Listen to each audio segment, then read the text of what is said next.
Hello everyone, Mechane here, and welcome to another episode of BUILDO. And we are out here live in my beautiful home in the formless void.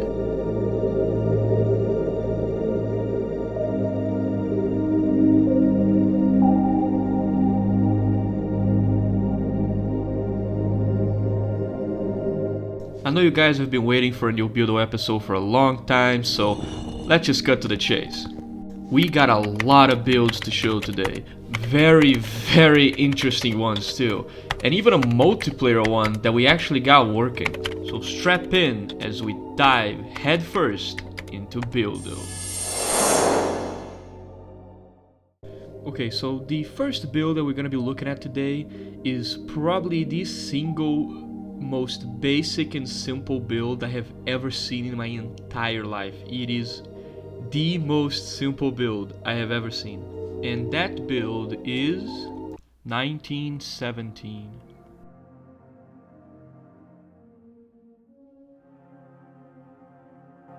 Okay, so remember what I said about these first set of builds being very basic? Well, 1917 is the most basic of basic builds in existence. It is literally just this floating square in the void with a little fountain of sparkling shit next to it. And the only reason this build exists is because they needed to test the new DirectX R2 shaders that got developed at the time. They needed to port them into the X-ray engine and make sure that it worked. And that's the only reason this build exists. It is the most basic one I think I have ever seen out of all of them. The next build we are about to cover is also basic, but it has a little bit more to show. Build 2218. Now, I know what you're thinking. Jesus, Machine, you really jumped ahead here. I mean, come on. We went from 1917 to 2218. Yes, I know. Look, I really did jump ahead a fuck ton. But the reason I did that is because this build is very simple, and it allows me to show a very early version of raw stock. So I just want to get it out of the way now before we get to some of the bigger ones later on. And here we are in 2218, and this right here is a slightly modified and early version of the raw stock map that we will get on release. And there's a couple differences here in this map that I just really want to point out because they're quite interesting, and it kind of shows that maybe they had a different idea as to where this place will be located. And the first major difference is right here. This is in the release game, the entrance to raw stock. This is the road that comes from the garbage that you take to enter the factory in the first place. But in this version, it just turns to the right and is like a little hill with a couple of transmission and power lines. So if that wasn't the entrance, where was the entrance? And I love little things like this in builds because it makes you ask so many questions. So if the entrance wasn't here, were you even supposed to reach raw stock through garbage? Where was the entrance? Where was raw stock originally placed? Because, you know, it makes so much sense in the release game. That road goes south to the garbage, so the garbage is connected to it. But if that road wasn't there before, in the original version of the map, then where was raw stock located? Where was raw stock connected to? And this isn't the only very big major difference in this one either. The entrance to the wild territory is wildly different in this version. And we're gonna be arriving there soon, and you can already see it's completely different. Like the basic gist, the basic idea is there, but even the gate that leads to the wild territory is gone. And in my opinion, considering the stage at which development was at the time, because considering when build 2218 was compiled, that was really the time when THQ and GSC were trying their best to just cut the game down a size as much as humanly possible. So it kind of begs the question, did at this point in development they consider cutting or removing wild territory? Because they basically just removed, and there is no indication in the map design that this area was supposed to connect to the wild territory. So it kind of begs the question, were they planning on removing it during this stage of the development? But then later on change their mind and then change raw stock to include wild territory. This is something that I really like when I explore the builds, because I can see these early map designs, right? And obviously if you do any level design, you know that every single inch has intent. So seeing these little differences, they actually do mean something. They do show some kind of like story about the development period of the game during that time. And oh, I just love it. I really do. Like, when I see these sorts of things, when I explore builds, it's just amazing. But this build has a little bit more to offer than just some small differences in map design. If we go inside here, this little area near the tower, we find this. 3 mercenaries around a campfire. And the weird thing about them is that they're set up in a way where if you touch them, they immediately ragdoll. Like they just made like that, I guess. And one of them is literally stuck in time. The other thing we find in this room is the cut weapon that is the mounted PKM. Originally, you were supposed to be able to mount and use this gun, but later on it got completely removed, which is weird because in this build it's completely functional. Like, you can just use it and it works. The other thing in this room is a tractor that it says you can interact with it, but unfortunately I had no luck doing so. I just can't get inside this damn tractor, so I just blow it up every single time I play it. And it does have health, it can be blown up. Oh yeah, also the one weapon we actually have access to in this build is the Groza. And this version of the Groza is practically speaking identical to the one we got on release. Like the animations, the firing sound, it's pretty much the same thing. And another very important thing about this build is that it's the first ever appearance of the anomaly known as Comet. This right here, this is the first comet that ever got added to S.T.A.L.K.E.R. It's frankly pretty obvious what they were testing here. They were obviously testing the way that it lights up the area around it. But besides the comet, that's pretty much it to this build. It's just an early raw stock with some interesting cut features. Build 1865. This is an internal assembly of the game, intended for testing the A-Life system. The most notable thing about this build was the fact that it was one of the earliest leaked builds, which means that this build was in many ways the first time the community actually got to see the original early versions of the maps. It boasts a very interesting lighting and weather system and a fairly advanced behavior system for the NPCs and monsters.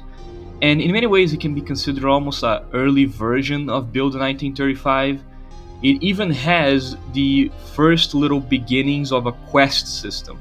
GSC was already trying in this build to try and map out how the story was gonna go and how the quests were going to function. So this is the most interesting part about this build, is that we can actually do, like, I think 2 quests, and I think the third one is bugged and doesn't work and crashes the game, but you can do, I think, about 2 of them, and that's pretty fucking cool. It has like the original documents quest that would later show up in Shadow of Chernobyl, where you had to steal the documents from the checkpoint. Yeah, if that quest was first tested in this build. And right off the bat, here we are in the Cordon, and if you have been following the series so far, you're probably already like recognizing this version of the Cordon. It's quite familiar to some of the earlier ones that we've seen before. It's just a lot more, well developed and iterated upon. But there's a couple differences in this version of the Cordon that are very, very interesting. Well, first off, in here we got the prototype of the rookie village. It used to actually be a lot smaller. I think in the release version, if I'm not mistaken, it's got like way more houses. In this one, it's got about 5, maybe 4. And this is also where we would find Sidorovich.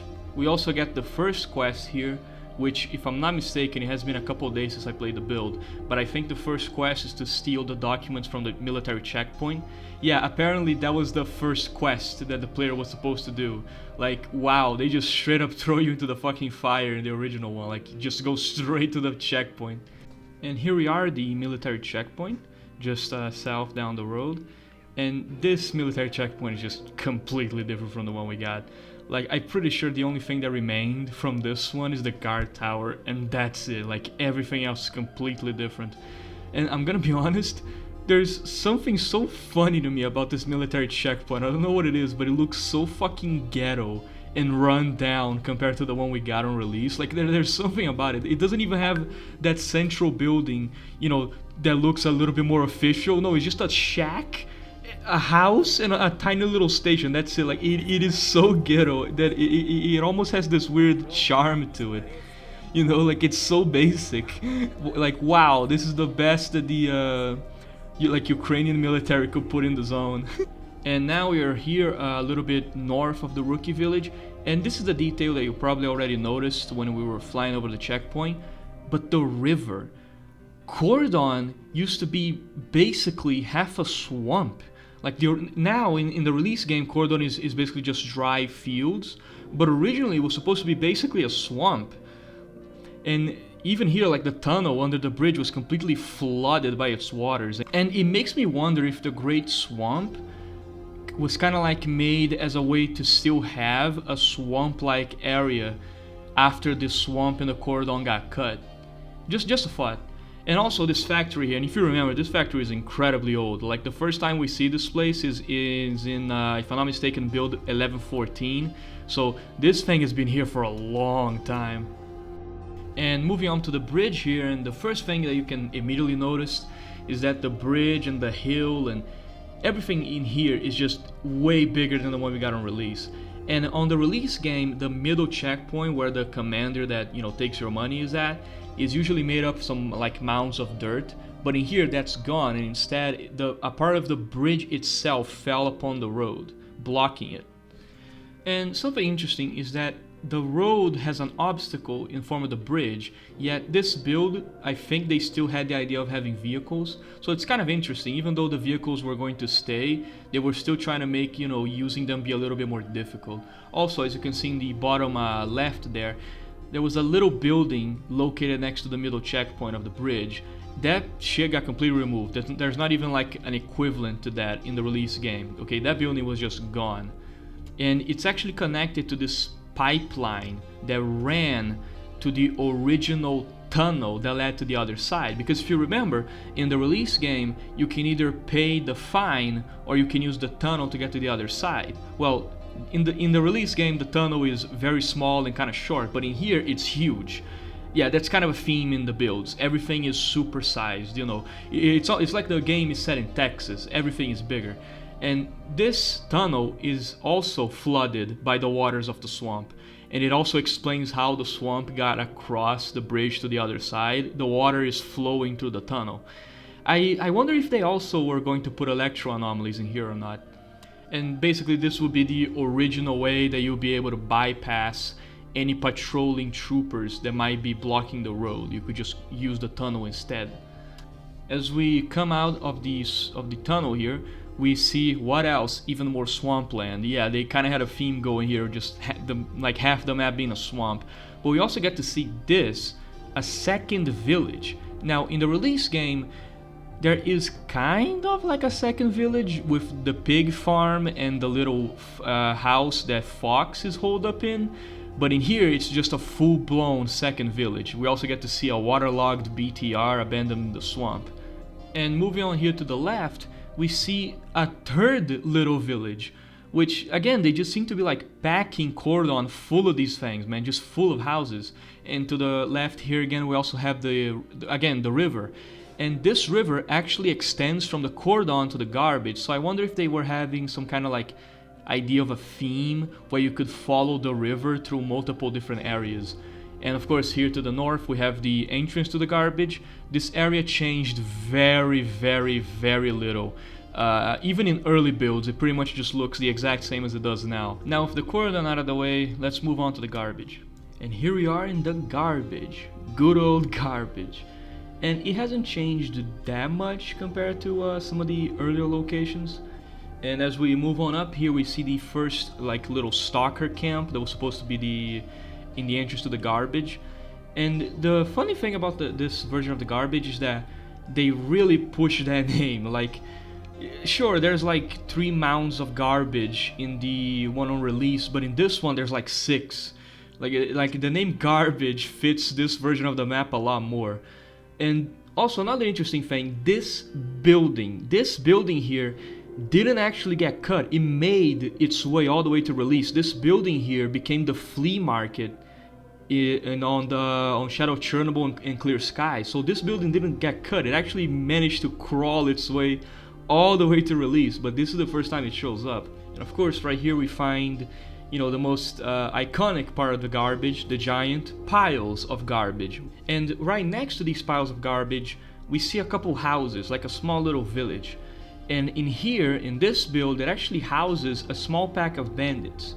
Now, the interesting thing is, it seems like this idea of the bandits ambushing you near the entrance of the garbage made its way to release, because obviously, you know, in Shadow of Chernobyl, when you get to the entrance to the garbage, you get the little fight in the vehicle scrapyard, which, by the way, doesn't exist in this build. There's no vehicle scrapyard.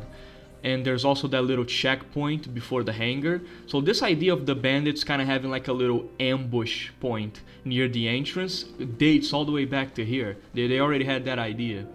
And of course, near the village we have the train tracks leading to the tunnel.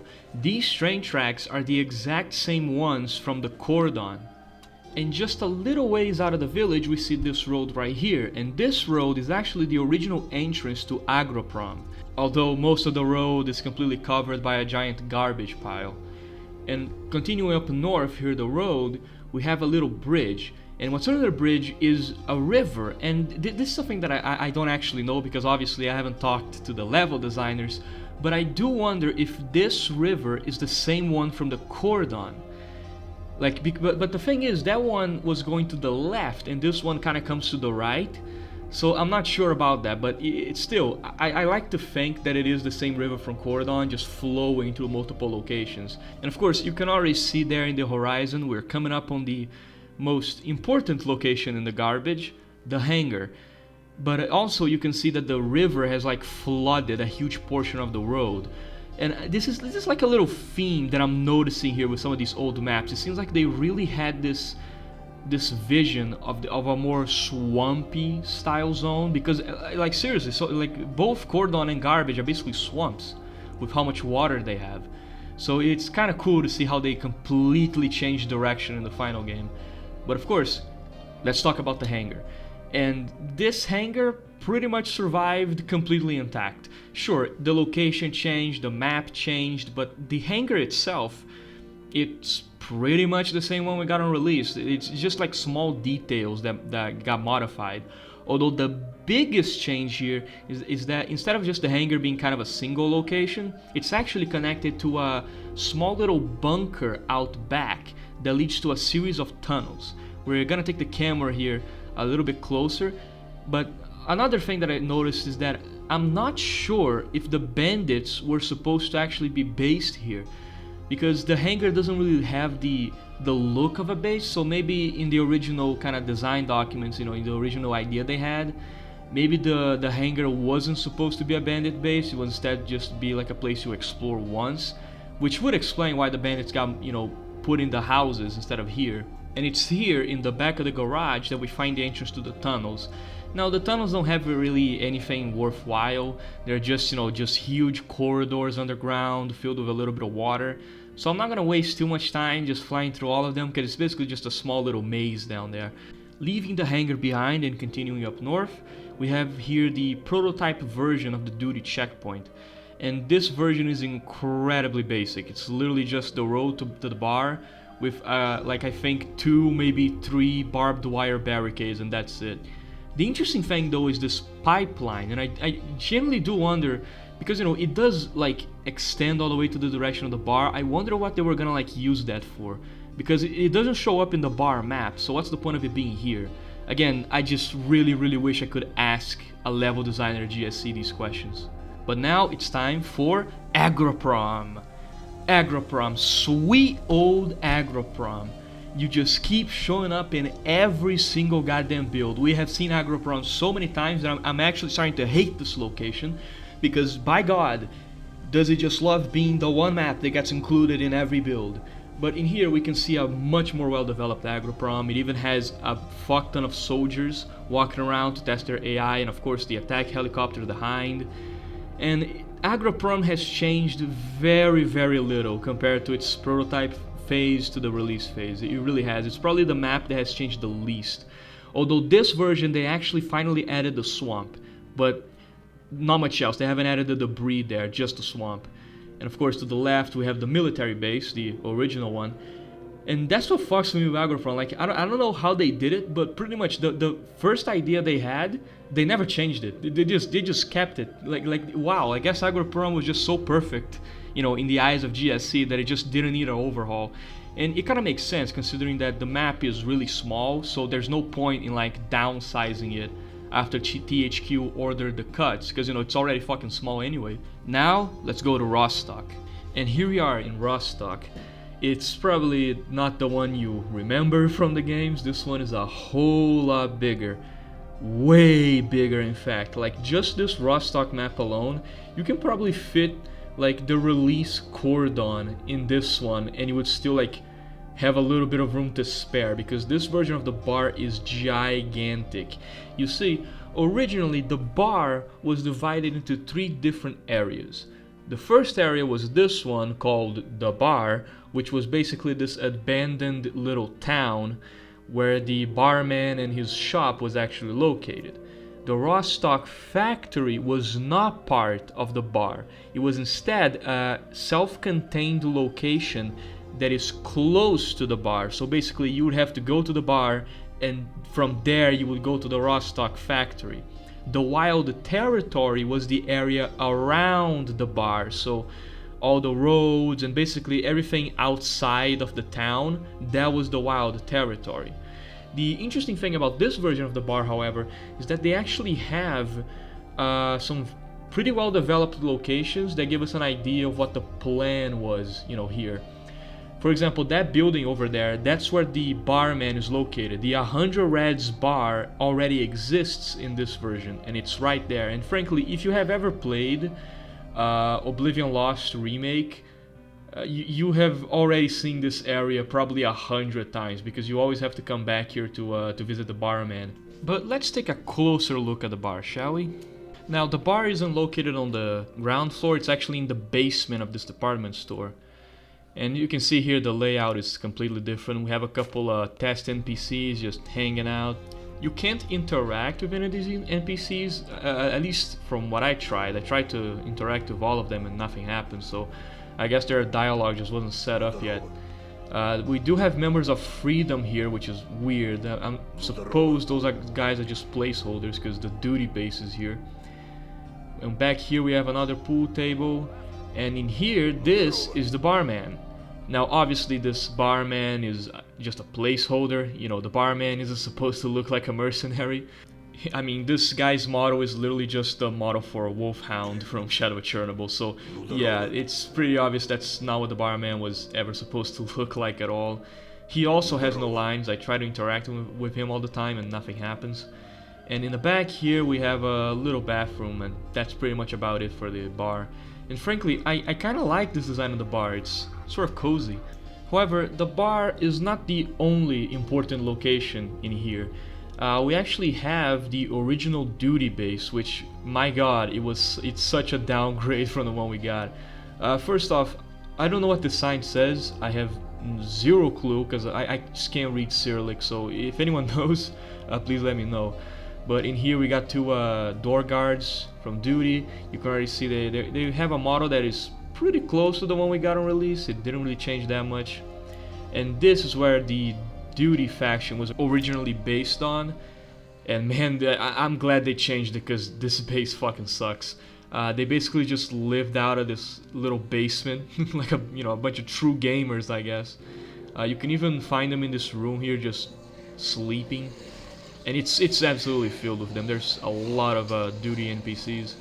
There's also this duty exoskeleton guy sitting out here in the back. I'm not sure what his purpose was. Maybe he was there as a placeholder for like their leader, maybe. As we enter Rostock, we are immediately assaulted by a Bureau.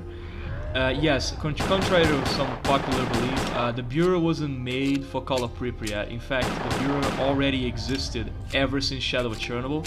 And he's got pretty much everything that he's supposed to have. He's got his psychic ability, he's got the shield. Frankly, I'm kind of puzzled as to why they cut him from the final game. Like, seriously.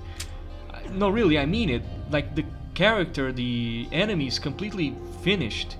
You know, his animations work, his AI works. It's really I just don't get it. I don't understand why he was cut. Maybe there was just a couple bugs, or maybe some like vision for the bureau that they just couldn't complete. But for whatever reason, he's pretty much finished in these builds, and yet he just got cut. And it took all the way to Call of Pripyat for him to show up again. We also have two very early bloodsuckers, and these guys work quite differently from the one we got on release. The ones we got on release are a lot smarter. Obviously, you know, if you play the games, you know that these guys, they like to flank you, they like to kind of circle, strafe around you and everything. These buildos, bloodsuckers, not so much. They're just complete morons.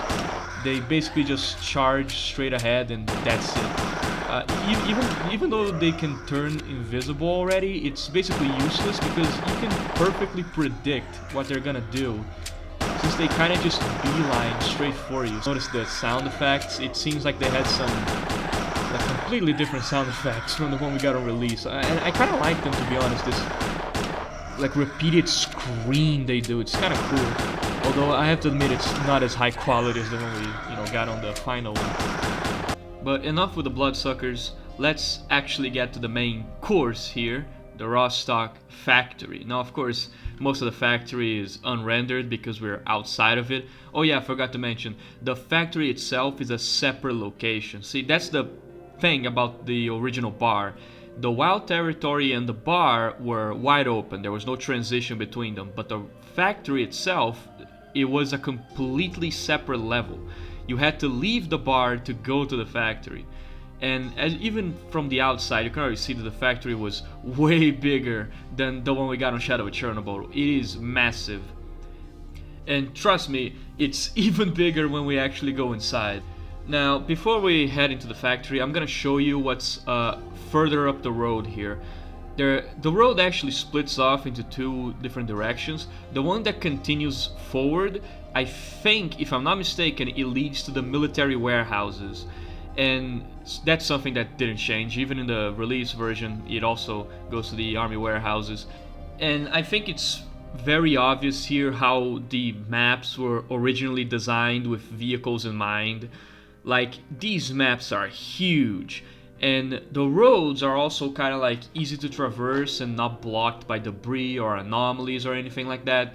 So yeah, they were very heavily designed with a car in mind. I mean, frankly, it would probably be miserable to walk between these locations. So just from playing these maps, I can tell that having a vehicle was probably a very important part of the game, because seriously, walking through these maps at a time where sprint wasn't implemented and you'd have to walk between places, that fucking sucks so bad. So I don't exactly know how they would have implemented vehicles, but I have a suspicion that they wouldn't be very rare, because by God, if you actually had to like just walk through these gigantic darkscape-sized maps without a single car for like most of the game, I think most people would just be driven insane.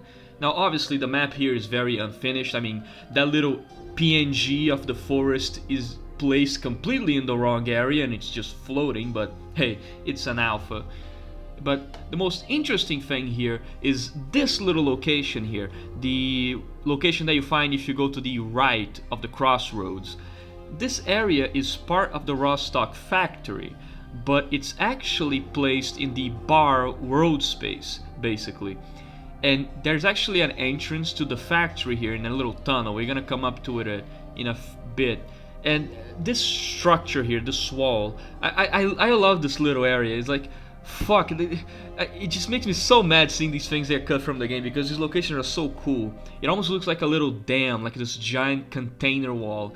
I love it. It also has a pipeline next to it. It's like a small little area with, I think, 3 houses and what seems to be a little shed. And I don't really have an idea what exactly this would be used for. You know, unless we get like the design documents for this area, I don't think we'll ever find out. But that little tunnel there in the right, that is an alternative entrance to the factory. So again, it just shows like the maps were so much more complex in this part of the development.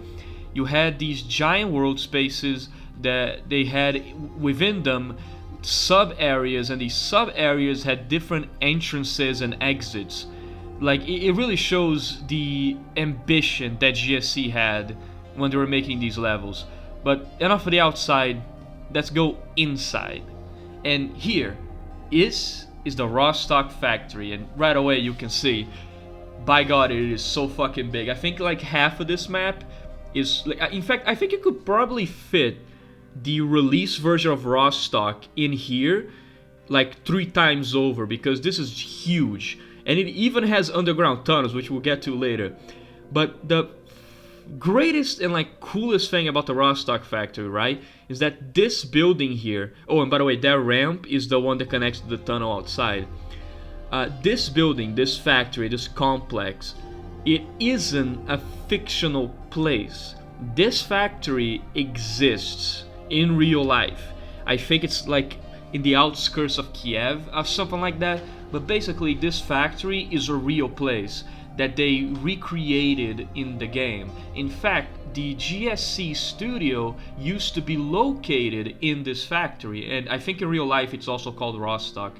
So that's like one of the coolest things about it. This place is a real place that they based it on. So these textures and everything you see on the map, those are just pictures from real life that they just used as a texture for this place because it's fully recreated. The thing that like interests me is because Wild Territory and the bar are the world space, Rostock is this little contained area, so it makes me wonder what exactly was Rostock supposed to be, because Rostock in the final game is where the bar and the duty base is located. But in here, the duty base and the bar are located outside of the factory, and then the factory is just kind of left empty. I really do wonder what the intention was, like what big thing was supposed to happen at the factory, what kind of like set pieces or quests were supposed to take place here, which I can only imagine there were probably a bunch of quests that took place here because this place is huge and there's basically nothing else on it. It's like a giant empty world space, so they were probably planning on filling it up with as many quests as possible. But you can't really get a good look at Rostock through the air, you gotta go it on foot. So we're gonna be taking a little bit of a tour here through the main building. This is the entrance. There's this little locker room area. You also probably saw the body of the Builder there.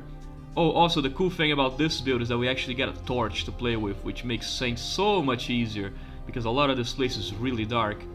So the first section here is this little area with a, seems to be like a cinema. So we can watch some fucking Kino. So here, these are the stands, the seating, that's the projector room up there. It's just, I love some of these old maps. They have like completely unnecessary details like this that just makes the place feel so lived in. I love it, because you know, in the release game, the areas, they had to like cut back on everything. So the design kind of became a little Spartan, you know what I mean? They had to just simplify everything, but in here, they went all out. So they just have these rooms upon rooms of like cinemas and bathrooms and locker rooms that don't exist to like further the plot or anything. They just exist to make the area look more realistic and lived in, and I love it. In the second floor here, there's nothing but a table, this little room with some more tables and a few closets, a couple windows. Outside, sadly, none of these doors here can be opened. They're just textures. You can't interact with them, sadly. And the way to the third floor is blocked, but by using a little bit of magic, we can get up there anyway. And here we are. Now you probably think that the third level will be like completely empty, but nah, not really. Okay, well, it is empty. Okay, shut up. Okay, now we're on the roof. The roof has these 2 giant holes leading to these empty rooms, which just makes me wonder what exactly they were gonna use this for. Like, there's no way to get on top of the roof, so why even make these holes? Now back here on the ground floor, this is the outside of the main building, facing some of the courtyard here, and we can actually find an anomaly here. And this anomaly is a lot more aggressive than when we got on release. Like, it activates every second. Going further up here, we have this little building, which I don't really know what this building is supposed to be. Maybe it's some kind of like substation. Some of the equipment inside here looks to be kind of like electric. But also got some pipes. I'm gonna be honest, I have no idea what this building is supposed to be. I have no clue. All I know is it looks kind of interesting.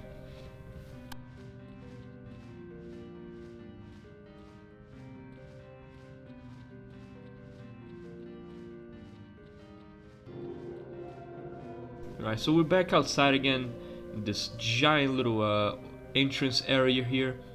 And you can just see like the buildings here that compose the factory are just huge. We also find the body of a poltergeist and some boars. And also, fun fact, I have never seen a living poltergeist in this build. I always find their bodies, but I haven't seen a single living one, which is probably one of the creepiest things I ever seen, because I only see their bodies, but I never see them alive. Like I have not seen a single living poltergeist. I just see their fucking dead bodies like it was a detective murder mystery. And walking in here into the first main factory building, you can already see it's huge. Yeah, that's a theme with builds. Everything is super maxed. Everything's gigantic. Let's go to the second floor, and you see that little this little entrance here. Well, it actually takes you down to a huge, sprawling network of tunnels beneath the factory, but we're gonna get into that later. There's nothing really of note up here, just a cool little passageway we can get all the way to the rooftop, but nothing of note. Walking out here into the second main area, and we got these copies of the factory building, some of these weird silo things, I don't know what they are. Another factory building. This place is very huge, but sometimes kind of repetitive. But the most interesting thing here is obviously right over there, the construction site. But the thing about this construction site, and I have a little bit of a theory about it, it's very similar to the one that shows up in Wild Territory on release. So that makes me wonder. Oh, well, just ran into an anomaly there. Oops. But anyway, that makes me wonder. Is this construction site something that got cut out and then moved to the Wild Territory? Oh, also, Stalker NPC here. I'm not gonna talk to him because they actually have dialogue sometimes, but every time I do the dialogue, the game crashes. But again, construction site. I wonder if they cut this out and then moved it to the Wild Territory later to kind of reuse the textures and models that they already had made. And that also makes me question, does that mean that the quests that happened in the Wild Territory in Shadow of Chernobyl originally took place in Rostock?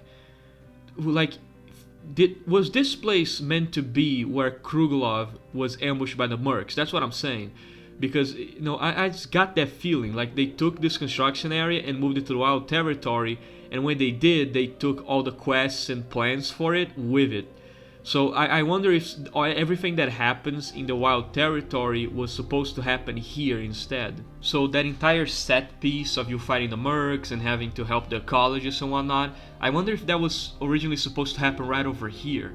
I mean, it's close enough to the north of the zone that seeing an ecologist wouldn't be weird, so who knows. There's another entrance to the underground here, but I'm not gonna get to it just yet. There's other parts that still need to be showcased. A little further away from the construction site, there's this little building here. Very little inside of it, but it is a unique building. I don't think this building was ever reused in the release version. I do believe the builds is the only time this building shows up. Correct me if I'm wrong though, because who knows. But there's nothing really of note inside. Walking outside, I saw this fucking guy. Yeah. You know what? Just leave him be. Just leave him. Let him go. Let him go. Well, whatever AI subroutine he has, oh, that's lost Slavic magic, man. I don't want to touch it. It's bad juju. But regardless, here in the back we also have these other entrances to the underground, which we will get to. But you know, I gotta show off the rest of this area. This fucking huge place. We also have another like silo structure here. Don't exactly know what the fuck this is. This red thing on the left. And out back, coming to the end of the factory here, we find the garage area where I presume on the release game they would probably have like at least a vehicle you could find, maybe scavenge a vehicle here. Because I mean, for fuck's sake, you really do need one for this area. I'm just a nigga with a rocket launcher. Sadly, nothing to blow up with this RPG-7 though. Oh, and this area right here, this area is actually kind of special. I'll show it to you in a bit, but we can actually replicate, let's say that, a certain famous photograph. Just give me a minute, I'll get in position for it. So remember I said that this place was used to be was a real place that used to be GSC, where GSC was based. Well, if I get in the correct angle here, just give me one moment. This should be it right here. Oh my god, it's GSC in July 2003! I don't know what came over me back there, but back to the builds, exploration, map, showcase, show, thing, visit, show, audience, episode. Entrance to the underground. This little building here is one of the many entrances to the underground. And you know what? We're just gonna go right into it, okay? I've been edging, okay, the underground for a very long time now, but let's just go right to it. And boy howdy, do they really like making tunnels at GSC, because by God, this underground is so fucking huge. Seriously, it's just tunnels upon tunnels upon tunnels. Good lord, it's like they were building a fucking DUMS in here, man. A deep underground military base in the Rostock. And it's the worst thing is that because it's such a like an early map, there isn't really much to see. It's just tunnels upon tunnels upon tunnels, occasionally broken up with like storage rooms and maybe, if you're lucky, an exit. Yeah, it's very easy to get lost down here. It's just corridor after corridor. It really shows that it was very like primitive at this point of development, because they really didn't know what to do at this point. So a lot of the time it's just empty rooms, and you guessed it, corridors and corridors. Seriously, good lord, this place down here is fucking huge. And this right here is one of the exits, leads back to the outside world, although it's very fucking glitchy. I hate that you have to crouch to get through this. Like, come on, was it really so hard to just make this like normal height instead of having to slowly crouch your way up? Come on. Yeah, you can tell this map was very early. It needed a lot of touch-ups. Although frankly, I wish we actually got this map on release instead of the bar. Like, as much as I love the bar that we got on release, and by God, I love it, I kind of wish this one was the one we got. Now let's leave these dusty old tunnels behind. Let's check out a new map. Dead City hasn't changed very much. This map is very similar to the last time that we saw Dead City. It really hasn't changed much. So because of that, I'm not gonna go like in depth exploring it, because right now it's very similar to the older versions. It hasn't changed in like bigly in any capacity, so I'm not gonna waste too much time here on Dead City. It seems to be mostly the same thing as the previous versions. Maybe in the next builds we will see a version of that city that's a little bit more, you know, built and well developed, but this one is kind of just the same. The map overall didn't really change that much. The only thing that really changed a lot about that city was like its place in the world and the story, because at one point this was supposed to be the base for Freedom, and then another point it was supposed to be the base for the Mercs, and then another point in development it was meant to be this weird, scary horror town that's controlled by like a psychic mutant that has spore zombies walking around. Yes, I'm not fucking joking. That was actually one of the plans for that city, that basically you would walk in and you would have like the entire city would be filled with zombies that had giant spores in their heads, and the lore is there's like a psychic mutant or entity below the city controlling everything with a fog. Like, that city, they were just throwing every idea at the wall with this fucking map. Like, I got a feeling that they made it and then later on realized that they didn't really know what to do with it, so they were just throwing ideas. Fuck it, this is the base of Freedom, fuck it, this is the base of the Mercs, fuck it, make it into a zombie horror town. Like, they were just throwing so many ideas at that city. Eventually the idea of it being the Merc base actually stuck. Like, that's the one piece of shit that when thrown at the wall didn't slip down. It actually stuck to the wall, so they went with that. And this is something we'll see later on. In later builds, I do believe that the Mercs have a base here. They even had, even in the release of Shadow Chernobyl, originally the intention was for the Dead City to show up as a place that was under control of the Mercs, and you would go there after you get captured. But besides that, not really much more to see here. Yantar, in all its old glory. Now, this version of Yantar, you can already see, it's the same theme in every one of these build maps. It's fucking huge. Like, oh my god, it's an actual lake this time, instead of, the tiny pond that we got on release. So, Yantar used to be this giant lake, like an actual lake. Huge. Most of it dry, but still some areas remain wet. That building you see over there is the main research building.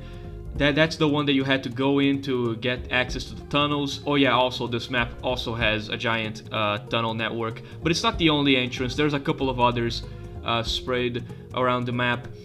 And the problem with filming this map, and I have to apologize for this, I tried to do the same thing that I did in Rostock, where I would go to the ground and explore the map, a bit more up close. But I can't really do it in Yantar. Trust me, you have no idea how much of a pain in the ass it was to record this level. Because this place is Crash City. We can see here it also had this village here is actually extremely similar to the one that showed up in the military warehouses, which makes me wonder if they just took this village and then plopped it down in the military warehouses, because it's very similar. Next to the village here, we also have this little car park area. That's the closest approximation that I can think it could possibly be, because it's pretty much empty. It's just this walled off section. I really don't know what exactly that was supposed to be. You can also see the old scientist lab from here. It didn't change from the one on release. They basically just changed its position, but the motto and like the general area of the scientist is the same. That hole in the ground is actually one of the entrances to the underground tunnels, but you'll see that later. It's right next to that pipeline. But back to the recording Yantar. This build loves to crash all the time. It was horrible trying to get this footage.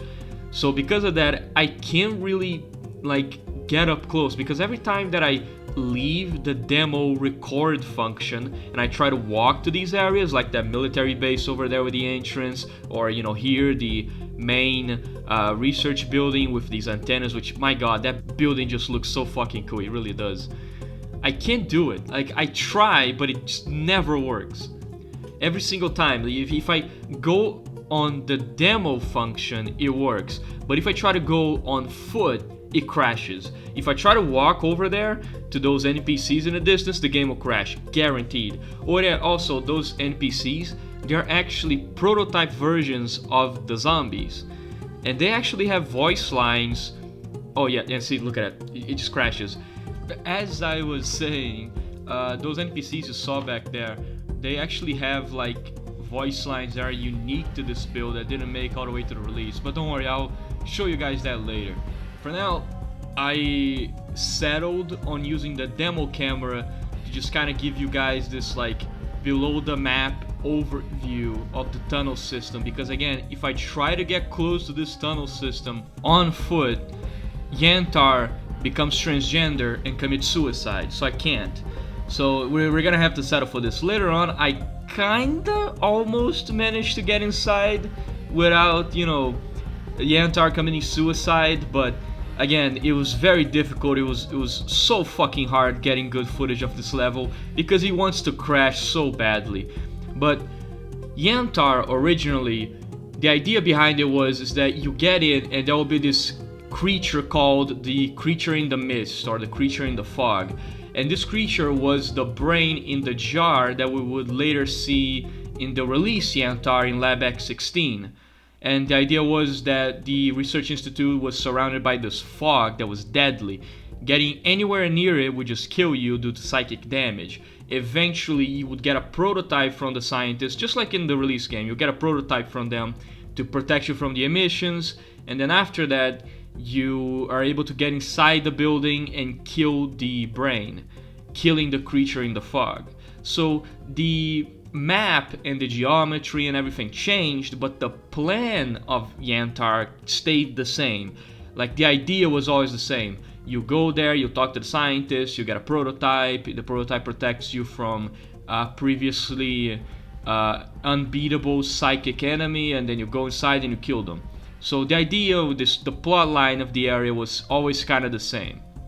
This footage you're seeing right here is one of the few attempts that I actually managed to get to the tunnels without, you know, Yantar becoming hacking cute and valid and committing seppuku. So this is literally the only footage I was able to capture of the tunnels, and guess what, near the end it still crashed. So don't worry though, this is not the last time that we're gonna see Build Yantar. I think in the next episode there's going to be a new version of Yantar that I do believe is a lot more stable. So don't worry, like anything that you don't see in this episode, we'll be able to see in the next one, because this location didn't change very much. I think there's like 2, maybe 3 more builds later on that still have it. And inside here of the actual tunnels, we have this old train station sorta, which kind of reminds me of some of the stuff we've seen like Jupiter Underground and other places like that, where there's like this implication of the zone having giant railways beneath them. These tunnels are the ones that actually lead to the brain. Not this one though. This one is one of the alternative entrances. This is the hole that presumably you'd use to sneak inside and get to the brain without having to go through the fog, since it's close to the scientists. Sadly though, I wasn't able to explore further than this. I got into a firefight with a stalker using this nearly broken AK, and well, fuck, the build goddamn crashed again. Fuck! Look, this is an underestimated part of making these videos, okay? You don't know how fucking painful it is dealing with this shit. Fuck! Alright, one last thing before we leave Yantar for good and go to Lab X16. Actually, no, I think the one on this build is Lab X18 from the Dark Valley. And here we have this one NPC in front of the scientist bunker, and you can actually talk to him, you can actually open dialogue, but of course I have no idea what this dialogue says, sadly, so I can't translate this. And unfortunately, I guess I clicked the wrong button, because the moment I tried to end the conversation, the game crashed. Goddamn. And here we are in Lab X18.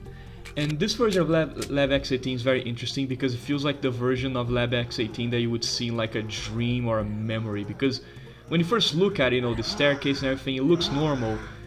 Just ignore the bloodsucker. But the moment we get here, boom, it's completely different.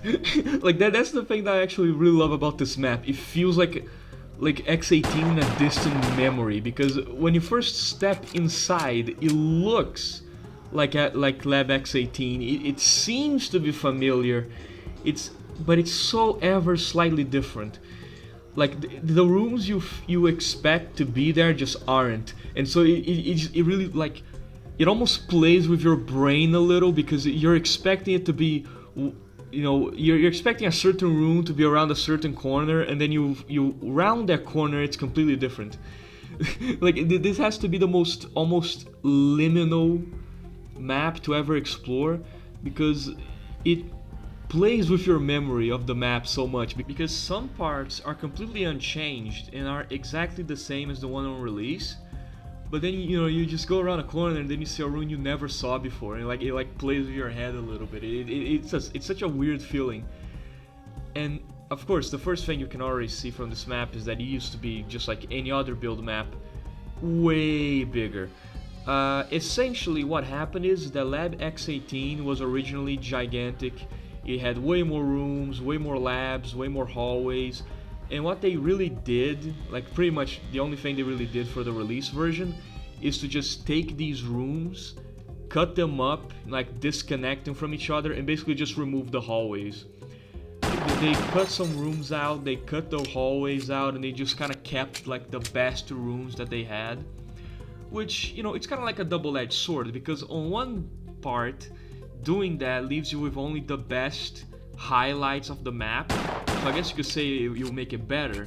But at the same time, some of these rooms are so like unique and interesting to me, especially their design, especially like one of these this one for example, then it makes me kind of sad they removed it. And I get it that, you know, near the end of development they really had to cut things back, they really needed to get the game back on track. But like, oh, it makes me feel sad they cut this out, because this really feels like a giant underground laboratory. The one we got on release, it is still iconic, it is still cool, but man, compared to this, it feels like, I don't know, a tiny basement compared to this one. This one feels like an old abandoned Soviet laboratory. So yeah, it's kind of like a double-edged sword, you know.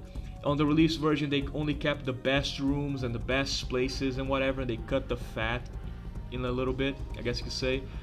But this version of the map, they kept everything, and just it feels like a maze. It feels like this giant facility of hallways and hallways, room after room. That I think there's a strength to that we didn't get on the release version. And you can already see, like, even when you're walking around, you're gonna see areas that are literally the exact same. For example, this one, this room was completely recycled for release. The only thing they changed is the way that you access it. So instead of coming in from, you know, a little tunnel on the left, they just made it the main room in the, I think, second or third floor. I think second floor. And you can already see the baby poltergeist in here and everything. So like the rooms and the architecture and the models and everything, that was already set in stone. They already had that finished. It was only the arrangement of the lab and the rooms and everything that actually changed. So personally, I think that this map probably would have played pretty closely to the one we got on release. It doesn't have really that many major changes. The only major change is that it used to be a lot bigger. That's about it. You know, you had a lot more rooms, a lot more hallways. But as a general concept, as a general idea, it seems like Lab X18 was kind of one of the areas where they didn't really, you know, they weren't as conflicted in designing them compared to the other ones, because the other ones changed so radically compared to the one we got on release to the one in the builds. But this one, they kind of kept it kind of the same. The only thing they did was, the only thing that really changed was the size. And frankly, that's kind of cool to see, you know, to see a map that the only thing that really happened to it was that it became smaller. It's kind of similar to military warehouses and Agroprom in a sort of way, where the idea and the concept was already kind of finished and they didn't really change it much. The only thing they did was kind of pull back on some of their bigger ambitions, but the design and idea of the map itself kind of stayed the same, and I like that. It stands in sharp contrast from areas like Cordon or, you know, the original Dark Valley that changed so radically that they're just completely different beasts altogether. But it is a huge mindfuck though, exploring this version of Lab X18. For some reason there's this one military stalker with a LR300. I don't know why exactly he's doing here. Maybe we're testing his AI, you know, of a stalker fighting against mutants because of the Buras and the bloodsuckers here. I just killed him and take his rifle. But again, it's kind of like a mindfuck to explore this level, because you're seeing rooms in areas where you know, your mind tells you they shouldn't be because they look familiar, but they're not what they're supposed to be, and it's really cool. I loved exploring this map. It's probably pretty much my favorite map from this build, just because of how much it plays with your memories of the location. Because, you know, you're comparing it to your memories of when you first played it on release versus the one you see on the build. Last thing I want to show here is the final third floor of the lab, which this area is actually the Pseudo Giant arena, basically, that we see in the final game. Except I think the Pseudo Giant spot here got moved to the second floor, but in here it's actually the bottom of the lab, like third floor. And the cool thing is that the little staircase that we used to get in here, that's actually still in the final game. It just isn't accessible, it's locked. So it's kind of cool to see that, how they played around with some of the old assets to try and make them fit into the new ideas. However, before we leave this build behind, I want to just show you some of the sound effects that I found in this version that I find quite interesting, because like I said back in the Yantar section, there's like voice acting for the zombies that got cut and didn't make it to the final release, and of course they're speaking Ukrainian and stuff, so I can't translate it. So I thought it would be cool if maybe one of you, who knows, right? Maybe there's a chance that one of you knows how to speak Ukrainian and could maybe decipher it for the rest of us. So I'm gonna play some of the sound files, and also I'm gonna play one from the builder, because I don't know if in the sound file he's just talking nonsense, or if he's actually saying words. So I'm just gonna put them up here and let you guys listen to them. And if any of it makes sense to you and you know how to like translate it, please put it in the comments. Темно, очень темно. Иди, иди, иди, кружится. Все вокруг кружится. Все кружится вокруг круга. Плохо видно, кто там стоит. Плохо видно. Кто это? Не вижу. Очень темно. Почему так темно? Не понимаю. Ничего не понимаю. Ничего не понимаю. Где?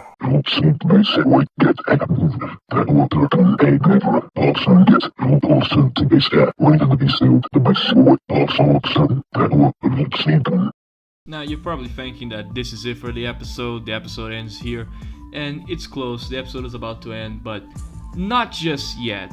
In fact, we have an extra build for today. Now, it's one that we have already seen. It's the return of build 1265. I covered this build on a previous episode, but as it turns out I wasn't exactly as thorough as I probably should have been. And not only that, but it's a multiplayer build, and I was only able to play it solo. However, two of my friends, Funkhex and Vreditel, they actually managed, through a lot of hard work, to get this build to work. And by that I mean they actually managed to connect to each other. They managed to open a server, connect to each other, and play together on this multiplayer build, which is just amazing. I mean, frankly, I wasn't actually expecting that it would work because it's so old. You think a build like this would never work with like modern, like LAM stuff, like Radmin and whatever. But no, they actually got it working. So I just have to give them all the credit for this. And so because of this, they will be the ones to take over for this section. This entire section has been voiced and recorded by the both of them. And so I'll be giving the mic to them so they can show off all the things in build 1265 that I sadly missed. And I think that will be the perfect way to round off this video. Build 1265 was compiled on December 17, 2002 and is one of the earliest multiplayer builds for S.T.A.L.K.E.R. The build was originally posted on the Game and Native forums by user Loxotron on a thread known as Draining Assemblies. The only map in this build is Agroprom, and the only game mode you can play is Artifact Hunt. And the only way a team can win is if they collect all the artifacts or kill the enemy team. Alright guys, welcome back to build 1265. I'm going to be showing off some features mentioned you didn't cover in this old video. For starters, we're going to talk about the player model. This player model is a potential military or freedom model, because it's got the colors of freedom, but also has got the military look from the original Oblivion Lost concept. Basically, if you've seen the very first build of S.T.A.L.K.E.R, or maybe the future ones, you'll notice that the colors are very similar to the one from the military from that concept. Also the suit. It's the barrel suit, as we can see. Yeah, it's the barrel suit. You can also see that this is the original duty suit as well. The patches were not yet designed yet, so for example on the duty suit it only contains the Ukrainian flag, while on the Vreditel suit it doesn't contain any patch at all, it's just a barrel suit. For the next part, we're gonna show you the debug. This build also contains a debug menu. By pressing enter, you will see the objects, level geometry, and entities. As you can see, my friend's player model has a blue sphere around him. It gets highlighted if I point at him, as we can see. The same case for the artifacts. But this huge sphere is the buy area. If you're inside here, you can buy weapons. but we can see a blue sphere around the container for the artifacts in our base as well. Here is the artifact. It's an entity by its blue sphere around it. Hey guys, now I'm gonna show you how the buy menu works. You need to be in your spawn area to access it by pressing the button B. We have the equipment tab. You can buy primary weapon ammo and pistol ammo. Now the weapon tab has 7 weapons in total. You can buy the PM, the Ford, HPSA, AK-74, LR300 and FN2000 and the TOS. I'm gonna buy the HPSA. I forgot, I can't. And to drop my current weapon, like so. Now if we access it again, we can buy the weapon. We can also buy pistol ammo from the equipment tab. You can see I'm getting more ammo.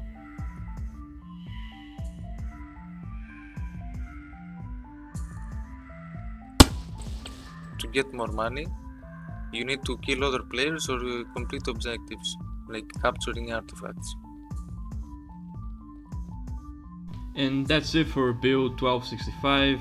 Again, huge thank you for both Funk, Hex, and Vreditel for this. Their work on this build was amazing, and this part of the video would never have happened if it wasn't for them. They really just picked up where I left off. They they were a lot more thorough than I was with this build, so I just want to give them full credit for that. And that pretty much does it for this one. This is the first episode of Season 2 of BUILDO. We covered a lot of ground today. I mean, I think this video is definitely going to be like at least an hour long. I don't know how long it's going to be in editing, but it's definitely going to be huge.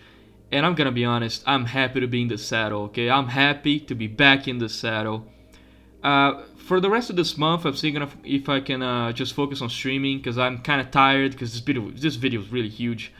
But after I'm done with this month and doing a couple streaming, I'm gonna see if I can finally push out the Grand Stalker Schizotheory. I know people have been waiting for it very patiently, but don't worry about it. I swear I'm gonna get to it, and I'm gonna start putting some serious work on it now. So, all that said, God bless the new season of BUILDO, and as always, thank you very much for watching.